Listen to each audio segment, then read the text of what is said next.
Welcome, everybody, to another edition of Synthcast, where we kind of blend reality with AI and AI with reality. And we talk about stuff that honestly I don't know much about, which is why I have people like Trish. Introduce yourself, Trish. Hi, everybody. My name is Trish Ewell. I am the founder of Owl's Ledge, based here in Chicago, and also the creator of the Crypto Owls NFT collection related to HR. Now, in the last episode, for those of you that did watch it, we talked about Web 1, Web 2, and Web 3. And what we really wanted to do today is really deep dive, as much as we possibly can in a short episode, on Web 3. So, what we're going to do is we're going to go into the synth first. Now, you've seen how this is done. So, what we're going to do is we're going to get everybody watching this to do it with us. You ready? Here we go into the synth first, everybody. Pew, pew, pew, pew, pew, pew, pew, pew, pew, pew, pew. So what we're going to do today is talk about Web3. Now, before we get into that, what we're going to do is ask our assistant to define for us what Web3 is. The following is an extract from the World Economic Forum article entitled The Hype Around Web3 and How It Can Transform the Internet. Web3 draws its name as the third iteration of the Internet. The first iteration of the Internet consisted of read-only static web pages. Web 2.0 added the ability to interact with and produce content, making activities such as social media and online banking and shopping possible. The concept of Web 3 has been around for over half a decade, originally coined by Ethereum co-founder Gavin Wood in 2014. The dominance of big tech over internet use and its control over personal data has led calls for the net's decentralization. The third iteration of the internet, Web 3, will be defined by open-source technology, utilizing blockchain technology to be trustless and permissionless. Web 3 is still in its infancy, and there are still large questions to address. Our assistant has done a great job of giving us a good definition of Web 3. When we talk about Web 3, though, Trish, we kind of break it up into our own little aspects, if you will. One of the things that I love about the Web3 model is, you said it earlier, the ownership. But it's not just you owning the data, but you now have the ability to own a piece of that real estate in a world where before you never could. You know, you might have been somewhere in a part of the world that doesn't have the technology that we have. But with Web3, a lot of the tools are now being made available to an entirely different audience. It's having huge impacts on people. So you're absolutely right. So different communities around the world that have been traditionally locked out of Web 2 financial systems in particular, right? So we've got people that are known, there's like 2 billion people on the planet that are bankless.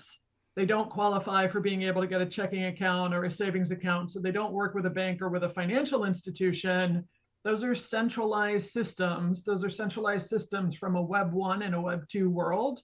And now with Web 3, people are able to have access to decentralized financial systems. So we'll hear things in the Web3 world like decentralized finance or DeFi, and we'll hear about bankless people now being able to transact outside of the standard financial systems by using things like cryptocurrencies in order to be able to trade, especially across borders. So we're now in a scenario where we have consumers that could not spend their money as hard earned as it was in this world. Now they can, but more importantly, they can actually start building these things as well, because you don't need to have a big infrastructure to be able to take your idea. You can just bring up your Amazon web server and a little bit of this and a little bit of this, and you're off to the races. So you're going to have new ideas and new businesses that are going to come from places of the world that, as you say, have been traditionally locked out.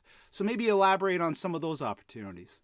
Yeah, so you're absolutely right, Rob. So because people didn't have access to financial services in particular, they were locked out of the global economy, right? So some of the opportunities that you and I have been gifted with over the past, couple of decades by being able to have access to the World Wide Web, to the internet, and to the various tools, and being able to have IDs and deeds to property, and being able to prove our identities and prove the things that we own.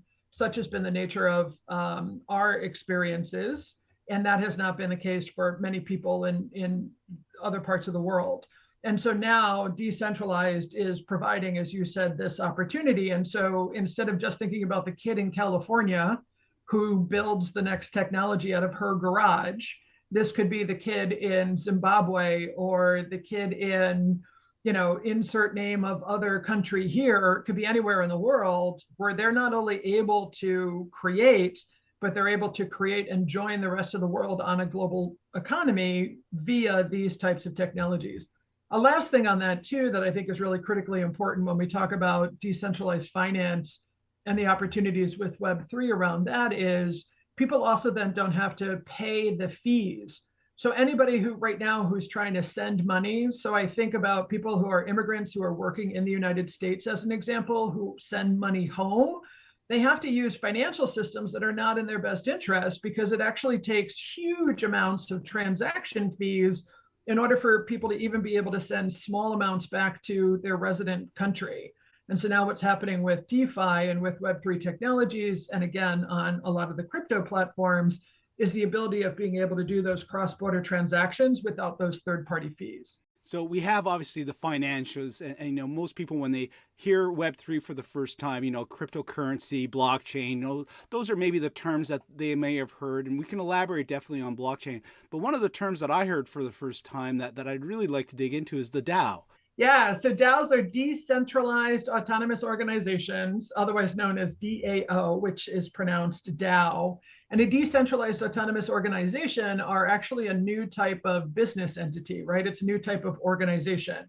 So if we go back and think about the legal entity called a corporation, corporations were deliberately designed to have centralized control. And we've got corporations that go all the way back to the spice trades, right? I mean, corporations were created for any number of reasons. We should probably do a session on that at some point too, but corporations were meant to be able to have central control. And one of the primary things about a corporation is so that it would own its own assets over time. Decentralized autonomous organizations are the antithesis really to a corporation. And this is where it is that the community actually owns the corporate or owns the decentralized autonomous organization over a period of time. And the way that that works is that, again, it's running on blockchain. It's using a cryptocurrency, usually a cryptocurrency that's native to that particular platform. It's using smart contracts in order to govern the platform with code.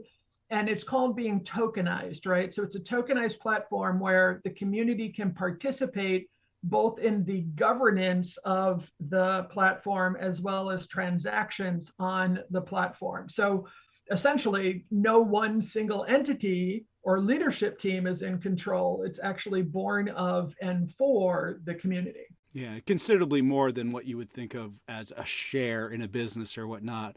It's considerably more. The ownership factor, the thing that we talked about in the previous episode was, the last decade plus of Web 2.0, we've provided a lot of content because we were given the ability to create content. And I know for me, I've created a lot and I'm a pebble in an ocean of content. But most of that content is not mine when you really think about it. It's been put on someone else's platform. How does Web3 kind of change that mindset?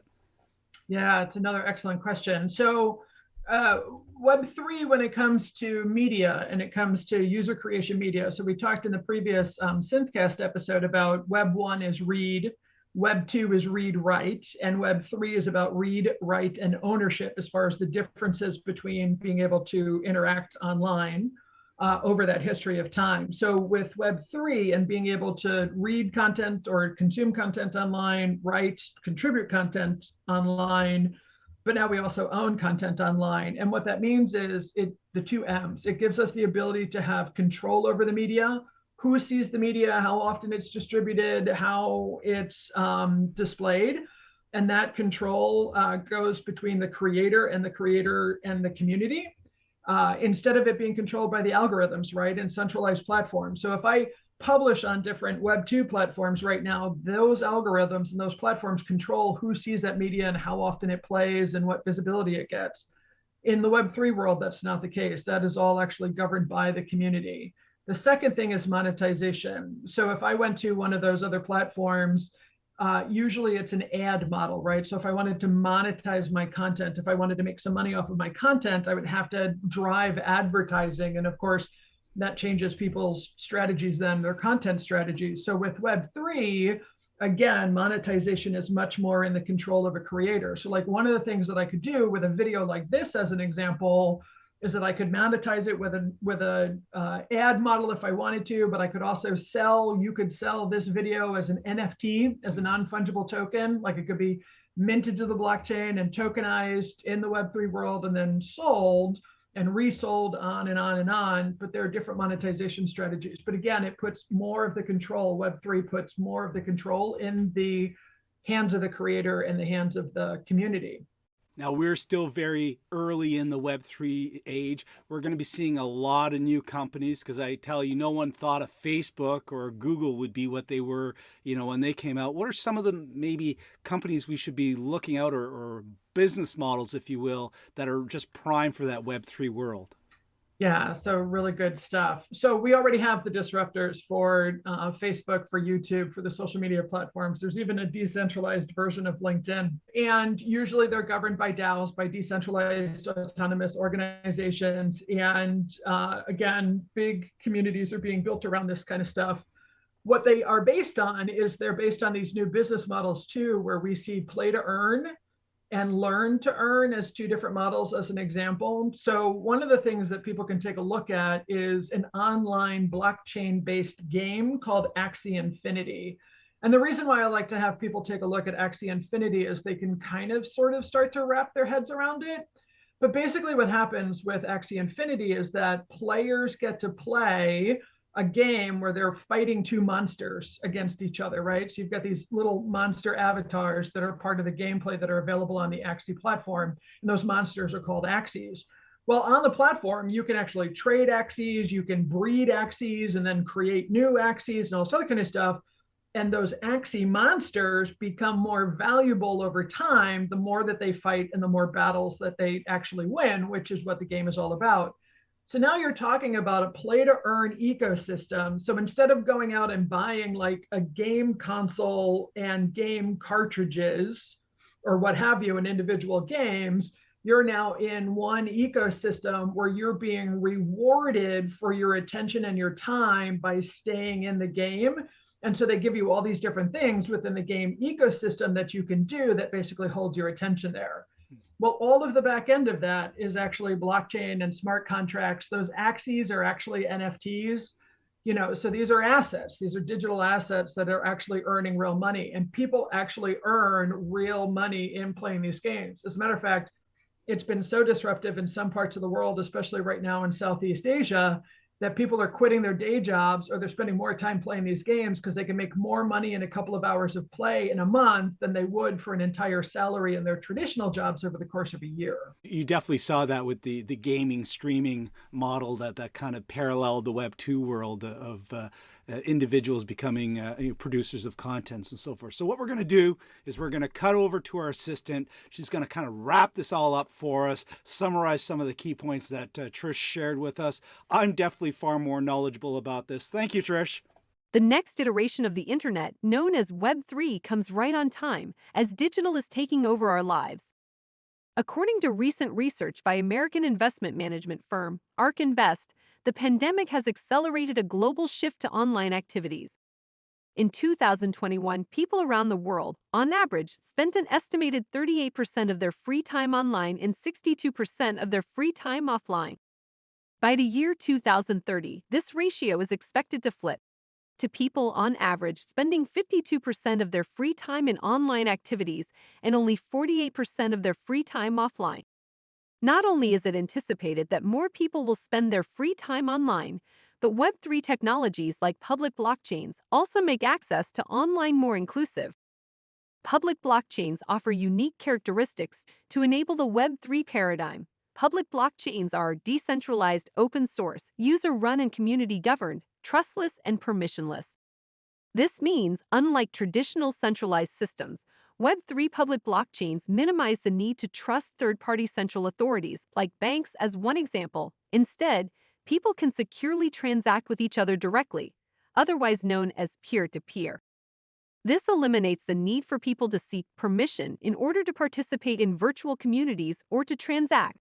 Instead, all they need are an internet-connected mobile phone and a digital wallet. You might already be familiar with digital wallets used for peer-to-peer transactions such as Venmo, Cash App, WeChat, and others, whose only requirement for use was to download the app, no approval required. Digital wallets have become so popular around the world that ARK Invest research found that as of the year 2021, digital wallets have now surpassed cash as the #1 payment method both online and offline.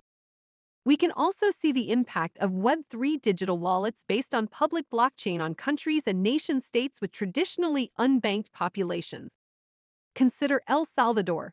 As of 2017, only 29% of Salvadorans had bank accounts. As of late 2021 and the introduction of Bitcoin, 46% of Salvadorans have downloaded the Chivo digital wallet, giving them access for the first time to financial services and the global economy. Web3 digital wallets gives us access to online activities where we can meet, interact, transact, learn, work, shop, play games, attend concerts and other events, buy or sell art, buy or sell music, and more. Web3 provides directly with each other to exchange things of value, digital assets, data, identity, and so much more. Web3 even changes business formation and how we organize. For more information on Decentralized Autonomous Organizations, DAOs, see Trisha's presentation for New York University, NYU. As minted to the blockchain on the decentralized Web3 content platform named Mirror.xyz. Visit the bit.ly link as shown here. As we close this episode of Synthcast, perhaps it's best to consider the impact of Web3 and its technologies categorically. Web3 decentralization, open source architecture, user-run and community-governed, trustless, permissionless, peer-to-peer tokenized ecosystems are sparking a money, a financial, and an internet revolution, a creative and creator economy, and organizational transformation. Web3. Welcome to the Internet of Value.